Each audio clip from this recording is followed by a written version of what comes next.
Olá, pessoal, tudo bom com vocês? Eu sou o professor Luciano Júnior, professor de História. Nós vamos para mais uma aula do Educa Recife para as turmas do sexto ano. Depois dessa aula mara aí de Geografia, a gente tem uma aula de História, onde a gente vai continuar trabalhando a temática que a gente começou na semana passada. Hoje nós contamos aqui com a ajuda da Helena. Helena aqui no cantinho. Helena, nossa intérprete de Libras, que junto com a equipe, Mara, de intérprete de Libras, nos ajudam para que nossas aulas se tornem mais acessíveis para todos e todas. Lembrando, nossa aula está sendo realizada aqui ao vivo agora pela TV Nova. Quando essa aula termina, ela vai para o canal do Educa Recife no YouTube, mas essa aula também é transmitida mais tarde, no turno da tarde. E você pode acessar também a nossa aula, né? A partir do uso aí do aplicativo do Educa Recife, que se você não fez o download, está aqui, ó, no cantinho QR Code, aponta o celular para o QR Code, vai direcionar você para a loja de aplicativos específicas, seja o seu celular Android ou iOS. Então você baixa, instala o aplicativo, usa aí seu número de matrícula e data de nascimento para acessar aí o login, né, do aplicativo, e pode assistir pelo aplicativo, inclusive interagindo conosco aqui ao vivo, tá? Na aula, e o melhor, né, com a sua internet financiada. E ó, ele gostou aqui, ó, da vibe aqui da aula, né? E estava dando aula agora, mas continua agora interagindo conosco aqui no chat, né? O professor Gilson. E aí, professor, beleza? Beleza, bom dia pessoal do sexto ano, seja bem-vindo. Hoje tem um livro maravilhosamente, é importante demais isso que o professor falou, que vocês interajam com nossos conteúdos, é feito com o maior amor, carinho, dedicação, feito para vocês, então usem, abusem, interajam conosco, porque esse professor, professora, você também pode interagir conosco, deixa aí os seus recados, entre em contato conosco e vamos juntos, professor, nessa aula maravilhosa. É isso aí. Então a gente vai começar a nossa aula fazendo o que a gente costuma fazer. Quando a gente divide o nosso conteúdo, né, de um tema, né, em mais de uma aula, a gente gosta de começar, né, a nossa aula fazendo uma recapitulação, certo? Uma revisão do que a gente viu na aula passada. Então vamos tentar entender o que é que a gente viu na aula passada. A gente falou sobre o surgimento das primeiras civilizações da história da humanidade. Então a gente viu que lá estavam os homens, as mulheres de boa ali, né, na pré-história, né? Então, a partir de uma coisa chamada divisão sexual do trabalho, onde a gente tinha aí os homens, né, pela estrutura física, né, responsáveis pela caça, pela pesca, né, pela proteção das tribos, né, dos bandos e posteriormente das tribos, né. Então eles tinham essa atividade, e as mulheres, né, ficavam lá nos locais, né, onde os bandos se reuniam, e mais na frente onde as tribos, né, se organizavam. Então elas ficavam lá aguardando, né, que os homens, né, dos bandos chegassem com a caça, né, dividiam aquilo ali, a coleta. Então eles traziam alguns frutos, e elas foram as que perceberam, né, que quando jogavam as sementes dos frutos em determinados locais, aquilo ali germinava, né, dando origem a outras plantas, né, daqueles frutos correspondentes. E nesse sentido as mulheres perceberam, né, não há necessidade mais da gente ficar por aí. É só a gente pegar essas sementes todinhas e jogar num canto ali, plantar, elas vão germinar. Descobriram a agricultura. E a agricultura foi responsável por um processo de sedentarização que fez com que os bandos de caçadores, pescadores, coletores, né, se transformassem em tribos. Essas tribos deram origem, né, às primeiras famílias, né, família nuclear, pai, mãe e filhos e filhas. E com o passar do tempo, essas tribos foram se juntando, né? Ou as tribos, né, que eram formadas por clãs, né? Esses clãs eram as primeiras famílias, então elas se juntaram formando as primeiras cidades. E onde é que elas se estabeleceram?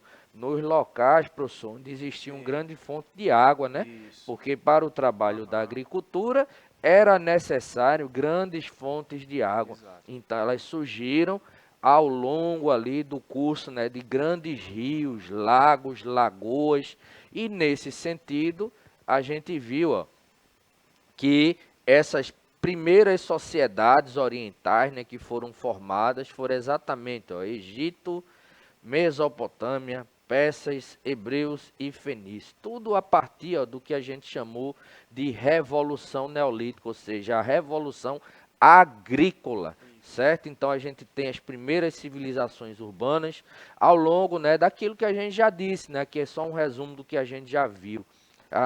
Vales importantes de rios, né?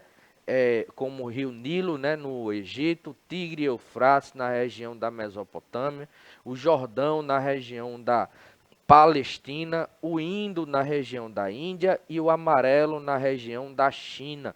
Lembrar, a gente já estudou aqui a China antiga, a gente estudou a Mongólia, estudou o Japão antigo. Mais na frente pode ser que a gente abra um parêntese e estude a Índia antiga, né? Outra questão, né?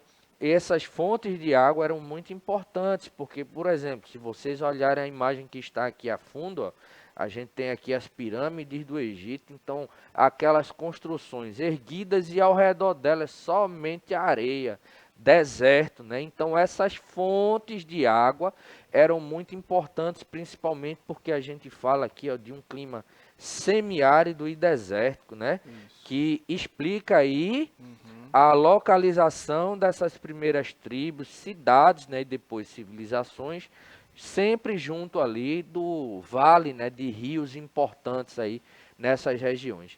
Então a gente falou também sobre a região chamada, né, de Crescente Fértil, que é a região onde essas civilizações primeiras aí se desenvolveram. Então vamos observar o mapa aqui, ó. A região que vai desde ali o Golfo Pérsico, né? Então a gente tem essa região que no mapa, né, ela tem um formato mais ou menos de uma meia-lua aqui, ó. Ela vai da região do Golfo Pérsico até o Vale do Rio Nilo. Então ela pega aqui, ó, locais onde surgiram uma grande parte, né, dessas civilizações. Então a gente tem aqui a região da própria Pérsia, né? Quando a gente fala aqui, ó, Babilônia, Suméria, a gente está falando da região da Mesopotâmia, né? Que é o vale aqui entre os rios Tigre e Eufrates. Mas a gente tem aqui, ó, a cordilheira aqui do Líbano, onde se formou a região da Fenícia, a terra de Canaã, né, com Jerusalém, onde a gente tem o desenvolvimento da civilização hebraica, e o Vale do Rio Nilo, onde a gente tem a fundação, né, do Egito Antigo. Então, observa aí, essa região em verde aí no mapa, certo? É o que a gente chama de Crescente Fértil. Por que Crescente Fértil? Porque nessa região a gente tinha o vale, né, de grandes rios, né, como o Rio Tigre, o Rio Eufrates.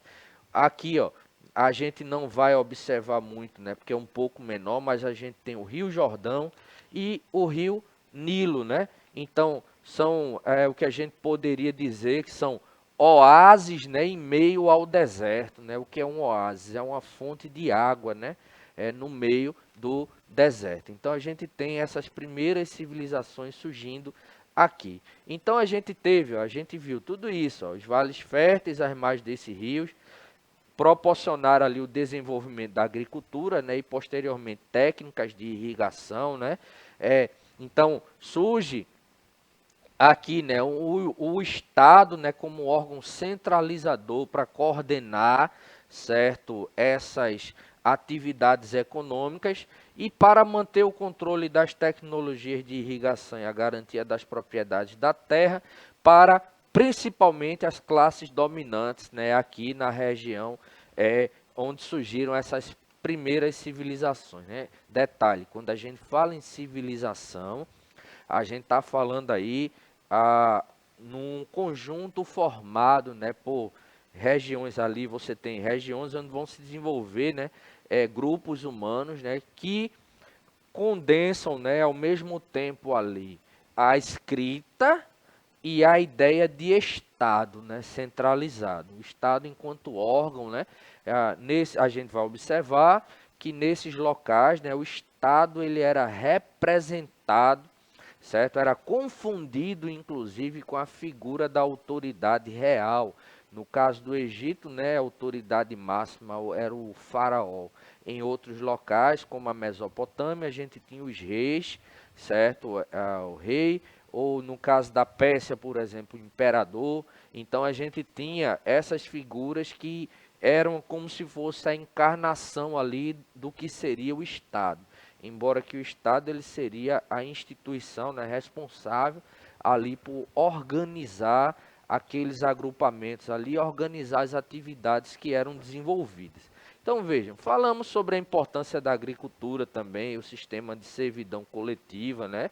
Onde a gente tem, por exemplo, como eles dependiam da agricultura, então você tinha o Estado, né, que era o detentor das terras, e alguns desses povos, eles atuavam da seguinte forma: o Estado, quando necessitava da construção de obras públicas, recrutava parcela da população, colocava esse pessoal para trabalhar na construção de obras públicas e, findada ali as obras, eles retornavam para as suas atividades cotidianas.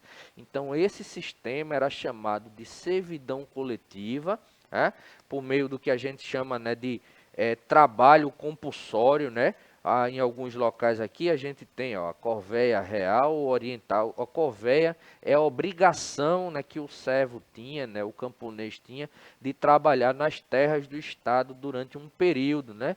Então a gente tem isso daqui que vai constituir o que convencionou se chamar de modo de produção asiático, né?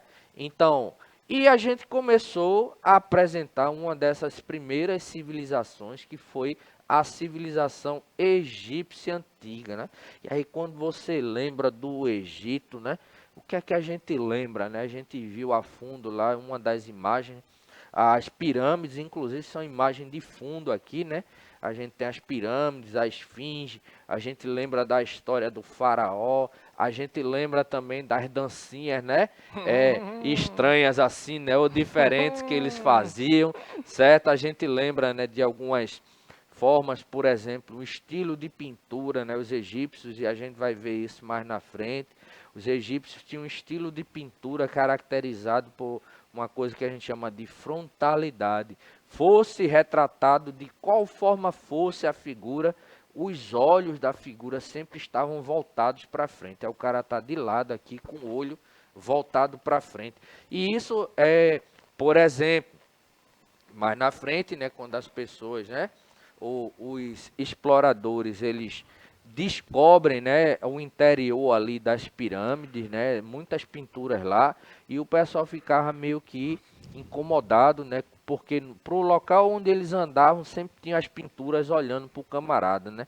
Então eles acreditavam, inclusive, né, na ideia de que aquilo ali era uma maldição dentro das pirâmides, né? Aí deu origem, por exemplo, às lendas, né, as histórias aí da maldição das múmias, né?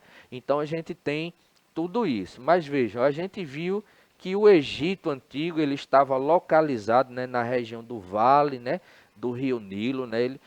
Segundo o historiador grego Heródoto, né, considerado aí o pai da história, ele dizia que o Egito era uma dádiva do Nilo, ou seja, o Egito, né, foi uma civilização que nos foi dada de presente, né, pelo rio Nilo, né, porque ao redor do rio Nilo, ao longo do rio Nilo, né, as pessoas começaram a se organizar, se estabelecer e deram origem, né, à antiga civilização, né, a civilização egípcia antiga, né.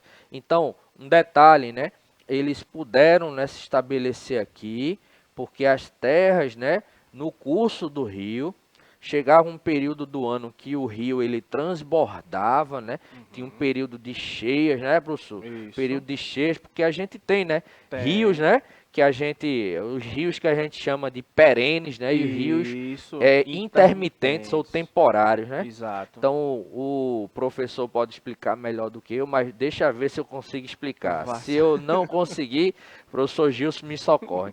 Mas o rio perene, né, aquele, né, que ele tem o ano todo, né, o curso, né, das suas águas ali, sem alteração, né. Então ele tem água ao longo do ano todo.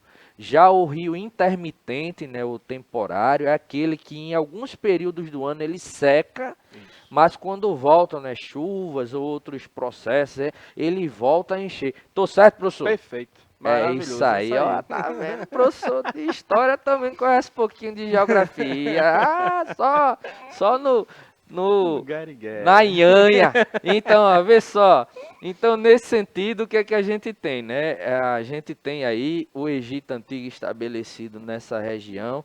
E a gente vai observar que ao longo do tempo, né, eles estabeleceram, né, uma divisão aqui nesse território. Então surgiu aí o que a gente vai chamar, né, de Baixo Egito, né, e Alto Egito. Aí você pode estar dizendo, mas professor, por que é que aí o Baixo Egito ele fica no alto do mapa e o Alto Egito no baixo? Porque essa história do alto e baixo está associada à questão do relevo. Então você tem territórios que são mais altos e territórios que são mais baixos. Então a gente tem aqui, ó, nessa região, o Alto Egito, aqui toda essa região, ela é mais alta, né, e o rio ele vai caminhando, né, e descendo, né, num curso, né, mais baixo até desembocar aqui no mar Mediterrâneo, né. Num processo aqui, ó, de desembocadura, né, que forma mais ou menos a figura de um triângulo e que na geografia, né, se chama de delta, né, do rio, certo? Então, porque ele lembra o triângulo exatamente a letra grega, né, delta, né? Então, nesse sentido aqui a gente tem o Egito. A gente viu também o seguinte, né, que na história do Egito, o que é que a gente tem? A gente tem o desenvolvimento daquilo que seria o período pré-dinástico, né? Dinástico no sentido de dinastia, né? Que é quando vão começar a surgir os faraós, né? Então, a partir dos faraós, a gente tem o período dinástico, ou seja, o período onde vão se suceder as dinastias. O que era uma dinastia? Era um governo onde a liderança era passada de pai para filhos. E assim sucessivamente, né? Morria o faraó, assumiu o primogênito dele, né? O filho, né? Primeiro, ele morria, deixava o trono para o seu filho, e assim sucessivamente. Então, esse período pré-dinástico, que vai de mais ou menos 4.000 a.C. a 3.200 a.C., é o período anterior ao processo de unificação dos nomos, realizados pelo rei Menés. Essa estátua aqui, ó, é um busto, né, um rosto aqui, que seria mais ou menos um rosto, né, da figura aí do rei Menés. Por quê? Vamos voltar para o mapa, a gente tem aqui, ó, Alto Egito e Baixo Egito. Então formaram-se dois reinos, o reino do Alto Egito e o do Baixo Egito, e mais na frente atribui-se, né, o processo de unificação desses dois reinos à figura do Menés. E o que eram os nomos? Nomos eram semelhantes a tribos, né, que existiam ali naquela localidade, né? Então tribos, né, cada uma com um chefe, e o chefe desses nomos era chamado de nomarca, certo?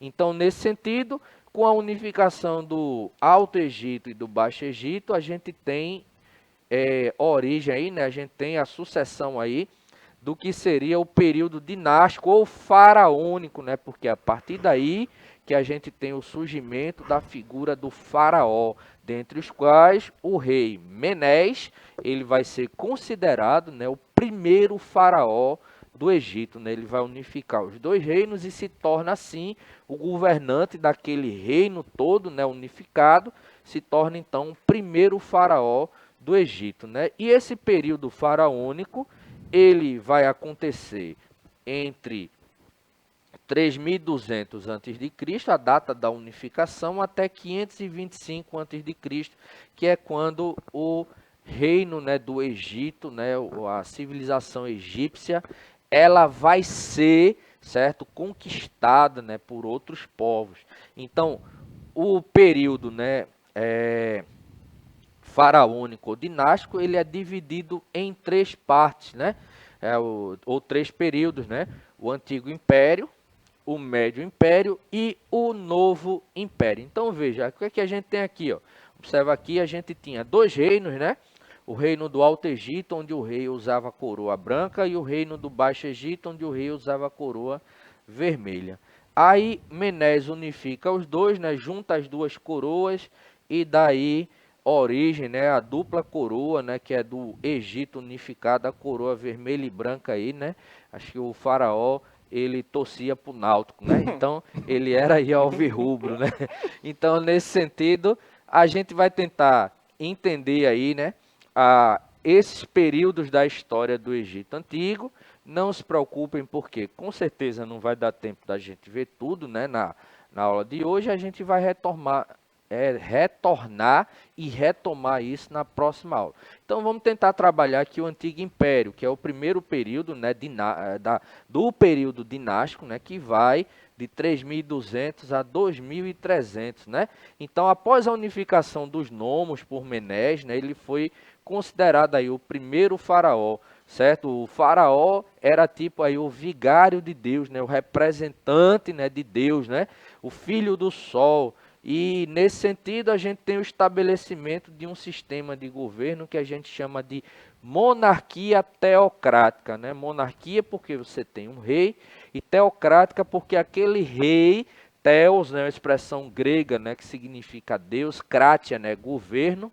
Então, theos, kratia, teocracia, você tem aí um governo de um Deus.